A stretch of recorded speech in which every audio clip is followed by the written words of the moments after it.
समुद्रस्य हिमाद्रश्चैव दक्षिणं वर्षं तद् भारतं नाम भारतीयत्र संतति।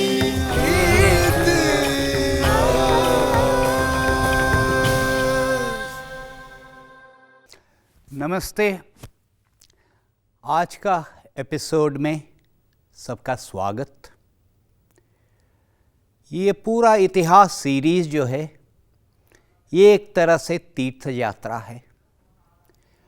आज हम बातें करेंगे तीर्थ के बारे में, मंदिरों के बारे में। There was a time when Tirtha Yatra used to be fairly common. It was part of our Sanatan Sanskriti. Perhaps people don't go to Tirthas that much anymore. There are mandirs, of course, we go to mandirs. Sometimes the mandirs are in Tirthas, in Kshetras. Sometimes they exist independent of them. The word Tirtha and the word Kshetra are often used synonymously. But Tirtha is typically one where there is water. Water that one can do avataran into. Like Varanasi is a Tirtha. A Kshetra typically does not have water. Like Purushottam Kshetra, Puri is a Kshetra. Mandir, of course, is any place of habitation. My house is also a mandir. When we are talking about mandirs today, we are talking about what is a Devalaya.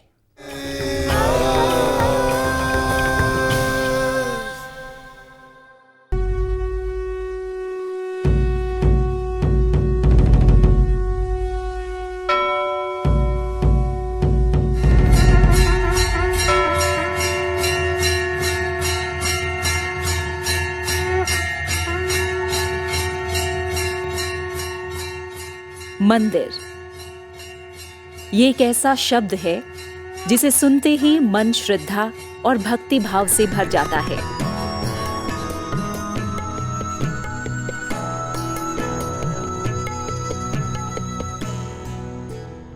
ये वो पावन स्थान है जिसका ध्यान करते ही हम शांति और कृपा का अनुभव करते हैं। मंदिर वो जगह है जहां हम सुख में, दुख में, जीवन की हर स्थिति परिस्थिति में जाते हैं और वहां सकारात्मक शक्ति के संचार के साथ ईश्वरीय अनुभूति पाते हैं। यूं तो मंदिर का शाब्दिक अर्थ घर है और भारतीय संस्कृति में हर घर एक मंदिर की तरह होता है, लेकिन सही मायने में उपासना स्थल को मंदिर, देवस्थान या देवालय कहते हैं। आराधना और पूजा अर्चना के लिए देवालय वो जगह है जहां किसी आराध्य देव का ध्यान या चिंतन किया जाए, या फिर जहां प्रतिमा या मूर्ति स्थापित करके पूजा अर्चना की जाए। देवालय या देव मंदिर को हम संबंधित भगवान या देवता के नाम से जोड़कर बुलाते हैं, जैसे शिव मंदिर, काली मंदिर, गणेश मंदिर, विष्णु मंदिर या फिर हनुमान मंदिर। हम जब भी मंदिर जाते हैं या घर में पूजा पाठ करते हैं तो भगवान का ध्यान करके उनकी परिक्रमा करते हैं। इसे पूजा का महत्वपूर्ण अंग माना जाता है। मान्यता है कि भगवान की परिक्रमा या प्रदक्षिणा करते समय इस मंत्र का जाप करने से पाप खत्म हो जाते हैं। यानि कानि च पापानि जन्मांतर कृतानि च तानि तानि प्रणश्यन्ति प्रदक्षिण पदे पदे। इस मंत्र का अर्थ ये है कि हमसे जाने अनजाने में किए गए और पूर्व जन्मों के भी सारे पाप प्रदक्षिणा के साथ साथ नष्ट हो जाएं और भगवान हमें सद्बुद्धि प्रदान करें। सदियों से ऐसी मान्यता है कि घर में मंदिर होता है तो सुख शांति आती है। लोगों के मन में भगवान के प्रति प्यार और विश्वास प्रगाढ़ होता है और घर की ऊर्जा भी अच्छी रहती है। मंदिरों के महत्व और पुण्य प्रताप को सिर्फ भारतीय ही नहीं दूसरे देशों के लोग भी मानते हैं।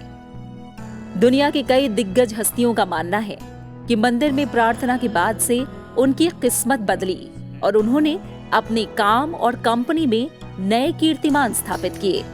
I believed as the mission of the company, I should visit this temple that he had gone to in India.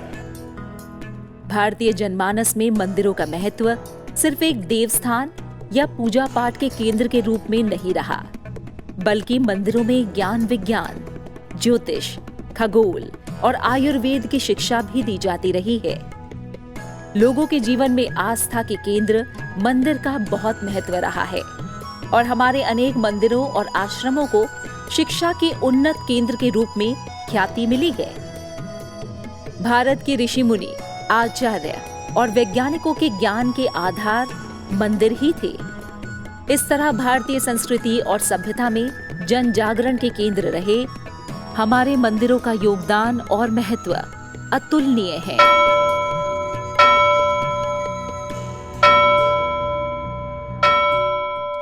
We have a wonderful guest with us today. Her name is familiar to every viewer. She is Anuradha Goel, famous author, writer of a travel series. She has featured in the Limca Book of World Records.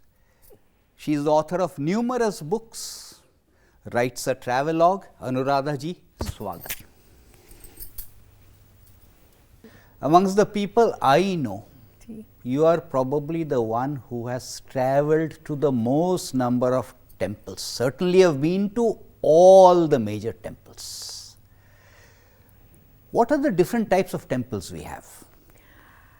So, बहुत तरीके हैं जिसमें हम मंदिरों का वर्गीकरण कर सकते हैं।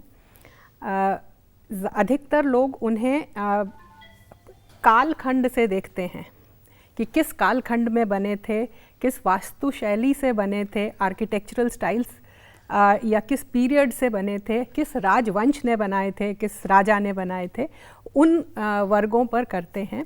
लेकिन मेरे अपने अनुभव से वो एक वर्ग है जिनको हम रॉयल टेम्पल्स कह सकते हैं, which were built by, which carry a time stamp and a space stamp. Because kings ruled in a certain region and they ruled for a certain time period. So एक कालखंड और एक क्षेत्र खंड का वो प्रतिनिधित्व करते हैं वो मंदिर।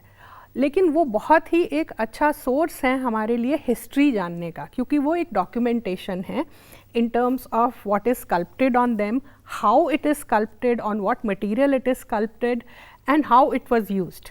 So वो एक कालखंड का चिन्ह है और वो हमारे वैभव का भी चिन्ह है, हमारी प्रॉस्पेरिटी का चिन्ह है।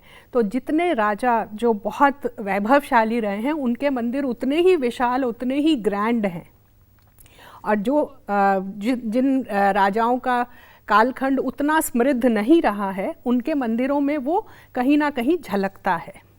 दुर्भाग्यवश उत्तर भारत में विंध्याचल पर्वत के उत्तर में बहुत से मंदिर खो गए हैं, लेकिन थैंकफुली विंध्याचल के नीचे बहुत से मंदिर बचे हैं जो हमें बताते हैं कि हमारा जो इतिहास था वो कितना समृद्ध था, और वो एक तरह से ओपन हिस्ट्री बुक्स हैं हमारे लिए। लेकिन ये एक वर्ग है हमारे मंदिरों का, रॉयल टेम्पल्स। उसके बाद आते हैं, जैसा आपने कहा, तीर्थ स्थल।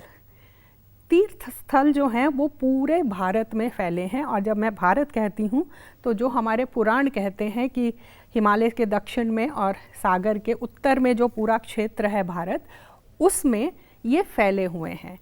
अब वो आपके मतानुसार हैं। अगर आप शैव मत को फॉलो करते हैं तो आपके लिए ज्योतिर्लिंग हैं, अगर आप शाक्त मत को फॉलो करते हैं तो शक्तिपीठ हैं, अगर आप वैष्णव हैं तो आपके लिए 108 दिव्य देश हैं।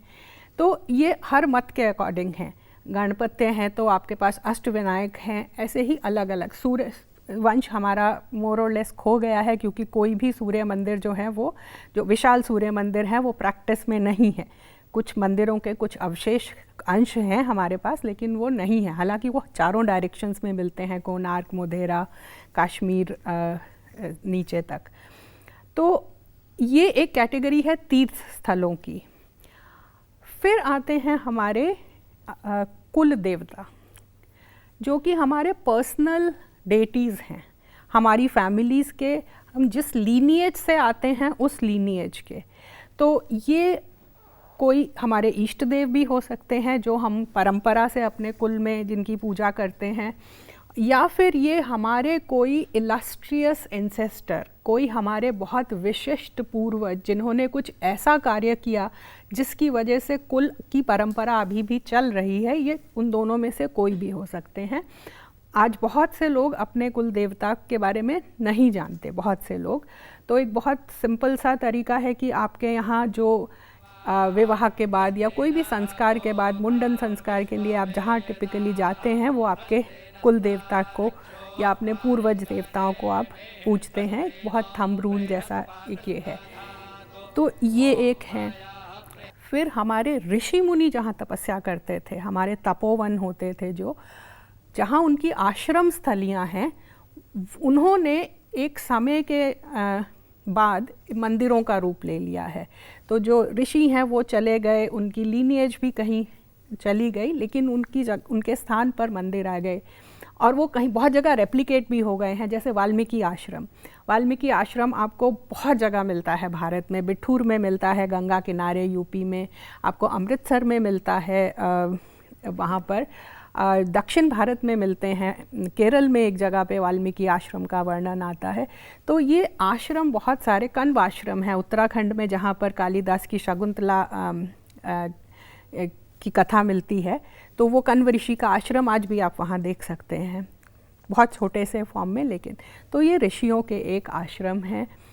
उसके बाद जैसे आपने कहा क्षेत्र देवता हैं या क्षेत्र देवियाँ हैं, जो एक जिनका आधिपत्य एक क्षेत्र में है, और इनका सबसे छोटा रूप हमें देखने को मिलता है ग्राम देवियों में या ग्राम देवताओं में। आज भी आप दक्षिण भारत के बहुत से गांव में जाएंगे तो गांव के बीचों बीच आपको एक मंदिर मिलेगा और पूरा गांव या शहर उस मंदिर के इर्द गिर्द घूमता है। आते जाते लोग उनको सुबह शाम प्रणाम करते हुए जाते हैं। मंदिर मोस्टली छोटा सा होता है। Some of the older temples, these are the ones that survive. Mostly they are made of stone. पहले ज़माने में शायद wood का बना हुआ वो, they have not survived. Is there some basic structure that all temples follow according to Shilpa Shastra, Vastu Shastra? जी, गर्भगृह के आसपास is there a basic structure? जी, तो तीन मेन जो दो मेन डिवाइड्स हैं हमारे वास्तु शैली में, एक दक्षिण भारतीय, एक उत्तर भारतीय। उत्तर भारतीय को हम नागर स्टाइल बोलते हैं, दक्षिण भारतीय को हम द्रविडियन स्टाइल बोलते हैं। हालांकि इनमें फिर फर्दर बहुत सारे डिविजन हैं, और बीचों बीच एक बेसर स्टाइल बोलते हैं जो कि दोनों का मिश्रण है। फिर उत्तर भारतीय में कलिंगन स्टाइल आ जाता है जो उड़ीसा में मिलता है। लेकिन अगर आप संरचना देखेंगे तो एक गर्भगृह है जो कि फोकल पॉइंट है टेम्पल का। अगर मंदिर में और कुछ भी नहीं बनाया आपने तो सबसे पहले आप गर्भगृह की स्थापना करते हैं। उसका एक यूनिट ऑफ मेजरमेंट रहता है, उस यूनिट ऑफ मेजरमेंट से ही बाकी सारी एक्सपेंशन रेप्लिकेट होती है। In fact this is a beautiful engineering principle कि आप एक यूनिट सेट कर देते हैं when you set up the temple. Anybody even 1000 years later who wants to expand the temple will use the same unit and use the multiples of that unit to expand the temple. तो और अधिकतर मंदिर इसी तरह से बने हैं। पहले एक छोटा पार्ट बनता है, फिर फंड्स आते हैं, they add a mandap, they add a महामंडप, they add other things, but they never lose the proportion. So the proportion is defined by the Shilpi who creates the गर्भगृह। सो वो एक बेसिक प्रिंसिपल है। कुछ चीज़ें हैं जो जिनके साथ आप बहुत प्ले अराउंड नहीं कर सकते, और बहुत चीज़ें हैं जिसमें आप कुछ भी कर सकते हैं। जैसे मुझे दक्षिण भारत के एक मंदिर को बनते हुए देखने का अवसर मिला था। तो पत्थर है, पत्थरों में भी स्त्रीलिंग, पुल्लिंग, न्यूट्रल लिंग स्टोन्स होते हैं। तो कुछ मूर्तियाँ जो हैं पुल्लिंग पत्थरों से ही बन सकती हैं, कुछ स्त्रीलिंग पत्थरों से ही बन सकती हैं, और कुछ पार्ट मंदिर के। तो वो एक पूरी कंप्लीट साइंस है इन इटसेल्फ। तो वो उन चीज़ों में आप बहुत छेड़खानी नहीं कर सकते। लेकिन जो ऑर्नामेंटेशन है या आप क्या बाहर की दीवारों पे बनाएंगे, वो उस कालखंड में और उस शिल्पी की क्रिएटिविटी का एक क्यूरियस मिक्स है। हम जब मंदिर जाते हैं हम प्रदक्षिणा क्यों करते हैं? ओके तो जितनी यात्राएं हैं वो इस प्रिंसिपल पे है कि यथा ब्रह्मांडे तथा पिंडे, यथा पिंडे तथा ब्रह्मांडे, जो रेप्लिकेट होता है माइक्रोकॉस्म मैक्रोकॉस्म का। तो हम बहुत सारे जो नेचुरल फ्लोज हैं उनको रेप्लिकेट करते हैं। मुझे एटलीस्ट 2 यात्राएं पता है, एक काशी में और एक दक्षिण भारत में, जो हमारी कुंडलिनी शक्ति को रेप्लिकेट करती हैं। जैसे वो ऐसे जाते हैं ब्रह्मा ग्रंथि, विष्णु ग्रंथि, रुद्र ग्रंथि को भेजते हुए। और लेकिन अधिकतर अगर हम देखेंगे ब्रह्मांड में जितनी मूवमेंट्स हैं वो क्लॉकवाइज मोशन में होती हैं, तो कहीं ना कहीं हम उसको रेप्लिकेट करते हैं। दूसरा, हम अपने दक्षिण भाग को शुद्ध मानते हैं, राइट पार्ट को, तो हम देवता को या देव को हमेशा अपने राइट में रखते हैं। बहुत इंटरेस्टिंग है, काशी खंड की पंचक्रोशी यात्रा है जो काशी खंड के अराउंड जाती है, 80 घाट से शुरू होकर और राजघाट पे ख़त्म होती है। तो वो सारे मंदिर जो हैं वो आपके राइट में आते हैं। जितनी धर्मशालाएं हैं, रहने के स्थान हैं, टॉयलेट्स हैं, सब लेफ्ट में आते हैं। तो हम राइट को जो है अपना शुद्ध भाग मानते हैं, तो इसलिए हम राइट में। But more than that I think it is more to replicate the natural flow. ऐसा कुछ नियम है क्या कि 3 बार प्रदक्षिण करना चाहिए, 4 बार, 6 बार? ज़्यादातर लोग मैंने देखा 3 बार करते हैं। कोई खास कारण है? नहीं, हर मंदिर का अपना और हर व्यक्ति का अपना नियम है। एक बहुत इंटरेस्टिंग टेम्पल है हैदराबाद के बाहर, चिलकुर बालाजी, जिसे पॉपुलरली वीज़ा गॉड कहते हैं। वहाँ जाने से वीज़ा मिल जाता है। तो वहाँ का नियम ये है कि जब आप मांगने जाते हैं तो 11 बार प्रदक्षिणा करते हैं, और जब आपकी इच्छा पूरी हो जाती है और धन्यवाद करने जाते हैं तो 108 प्रदक्षिणा करते हैं। वहाँ बाकायदा आपको एक कार्ड दिया जाता है जिसमें आप पंच करते हैं ताकि आप भूलें नहीं कि 108 हो गए।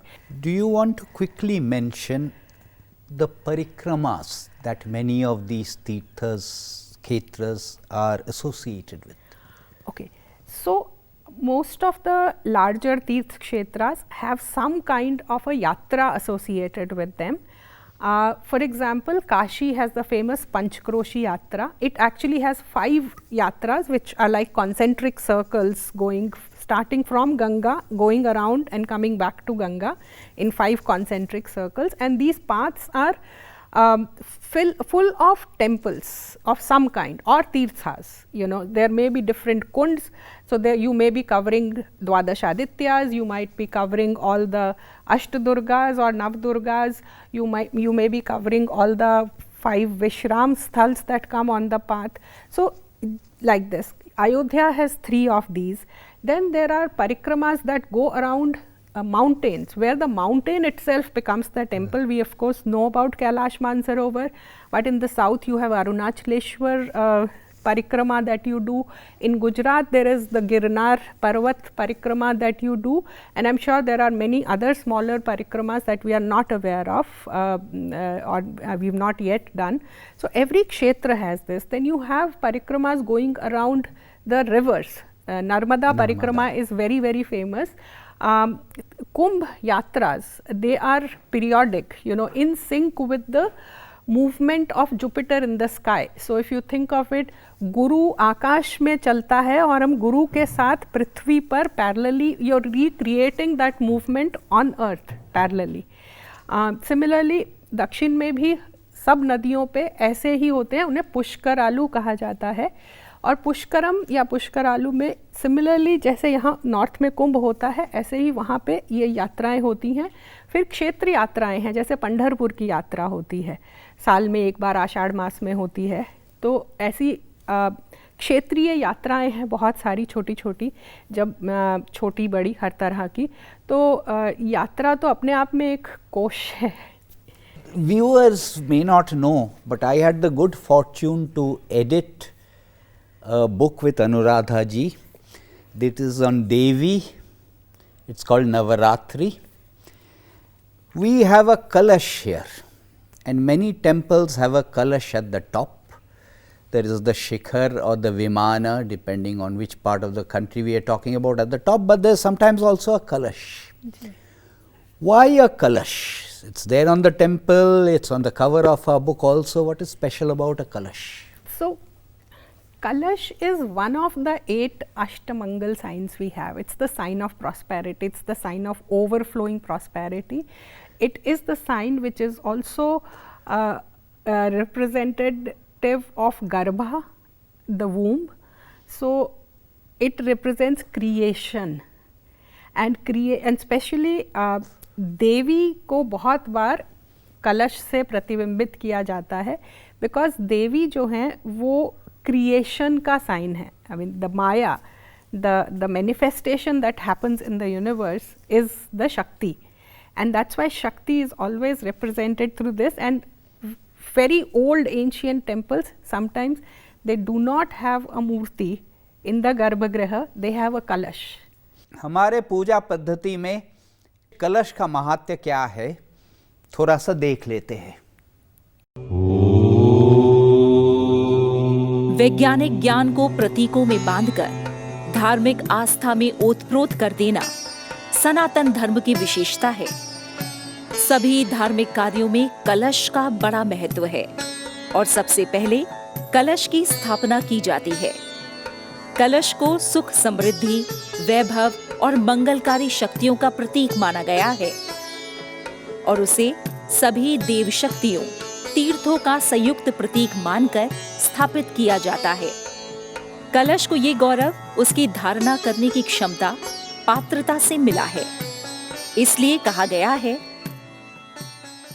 कलशस्य मुखे विष्णुः कंठे रुद्रः समाश्रितः मूले त्वयस्य स्थितो ब्रह्मा मध्ये मातृगणः स्थिताः कुक्षौ तु सागराः सर्वे सप्तदीपा वसुन्धराः ऋग्वेदोऽथ यजुर्वेदः सामवेदो ह्यथर्वणः अंगैश्च सहिताः सर्वे कलशं तु समाश्रिताः अत्र गायत्री सावित्री शांति पृष्टिकरी सदा. यानी कलश के मुख में विष्णु का निवास, कंठ में रुद्र और मूल में ब्रह्मा स्थित हैं, जबकि कलश के मध्य में दैवीय मातृ शक्तियां निवास करती हैं. समुद्र, सातों द्वीप, वसुंधरा, चारों वेद भी इस कलश में स्थान लिए हुए हैं. इस तरह समुद्र मंथन के वक्त निकले अमृत को रखने के लिए देव शक्तियों की सामूहिक साधना और कलाओं से बने कलश को विश्व ब्रह्मांड, विराट ब्रह्म और भूपिंड का प्रतीक माना गया है. The Kalash also is associated with the story of Amrit, of Samudra Manthan and Amrit and the Pat. It is also probably the case that the Kalash is not just creation but also destruction, because all the pots were originally not made out of metal, they were made out of mud, mrittika. So it is the prapancha, it's symbolic of the prapancha. We originated from there, we will be destroyed into that, we will merge into pancha bhuta. And also if it is a unbaked pot, it does not hold water. Yes. The moment it is baked, it so maybe there is also this symbolism that purification, the tapas, the scorching, we hold the water and we realize the Atman, the Paramatman, the Adhyatma. Right. Tell us about Devi. This book is called Navaratri. Ji. Most people know about 2 Navaratris. Right. But there are 2 Gupta Navaratris also. So tell us about the Gupta Navaratris. So Gupta Navaratri, so the 4 Navaratris happen in the month of Chaitra and Ashwin, that we know, Sharad Navaratri and Chaitra Navaratri. Then there is one in the month of Ashad and one in the month of Magh. Now these 2 Navaratris are traditionally followed by people who follow the Shakta path. And I actually found a lot of it being followed in places like Haridwar, which are key Devi Kshetras. But honestly, I don't know more than that about that, except that people do a lot of sadhana during that time. It's Gupta, it is not meant to be public in any case. Yes. All of your travels, have you found people believing that certain particular geographical places have great sources of energy? Maybe because several people have obtained siddhi there. And were the temples constructed sometimes with this in mind? See, how does a Tirth Kshetra gets its energy? One, it has the nature, it has a water body, usually a flowing river or a sea or a lake or ponds. Now, when lot of people go and do sadhana there, that is what adds energy to that place, and that collective energy lends the place an energy, so that when low energy people visit it, they can take some from it. And you mentioned the Puranas. Many of these temples, Tirtha Kshetras, they are associated with stories from the Puranas. But I just want to mention for the viewer that there are sometimes, as you said, Sthala Mahatyas also. Yes. There are local stories, local Puranas. And one other thing I want to quickly mention, which you hinted at, I just want to flag it very clearly. As part of Ishta and Purti, more Purti than Ishta, it was not only the kings who built these devalayas. It is part of my Purti also, depending on my means, to build roads, protect trees, and also build these devalayas to the extent that I can. Yes, definitely. See, kings get the name when they build these grand temples. They have been built by the common people like you and me, by the small little contributions we make, by in a way. In fact, Kashi Vishwanath, which was attacked many a times, and we forget that it was rebuilt as many times, it was built by the contributions of every visiting Tirthayatri. And the will, more than the money and the financial part of it, the will to rebuild it. Thank you, Anuradha ji, for joining us today and educating all of us about our Sanskriti, our tradition, Tirtha Jatra, Mandirs. I hope all of you liked this episode. I hope the next time you visit a temple, the next time you go to a Tirtha or a Kshetra, you will be better informed. At least you will know how to do a Pradakshina, you will know what a Garbhagriha is, you will know the different types of temples that exist in India, and you will know that building temples was not only the preserve of royalty, there were temples, devalayas that were built by us, by all of us citizens. All of this is part of our Sanatan Sanskriti, our Dharma. It is what binds us together as a nation. I hope you enjoyed this episode. अगले episode में हम बातें करेंगे कवि जयदेव के बारे में, हम बातें करेंगे गीत गोविंद के बारे में। जयदीप जी का सहज सरलता से, कोई इसमें मंत्र नहीं, कोई तंत्र नहीं, न योग है, न कुछ नहीं, बस प्रभु चरणों में समर्पित हो जाओ, अपने आप उनको समर्पण कर दो जी, प्रभु तुम हम शरणागत है आपके चरणों में, बस हमारे इस जीवन के उद्धार कीजिए आप। ये जो भक्ति है, जो उनसे हमें वो प्रेरणा मिलता है, और ख़ास करके गीत गोविंद और दशरथ अवतार से, तो मुझे लगता है इससे बड़ा कुछ नहीं है।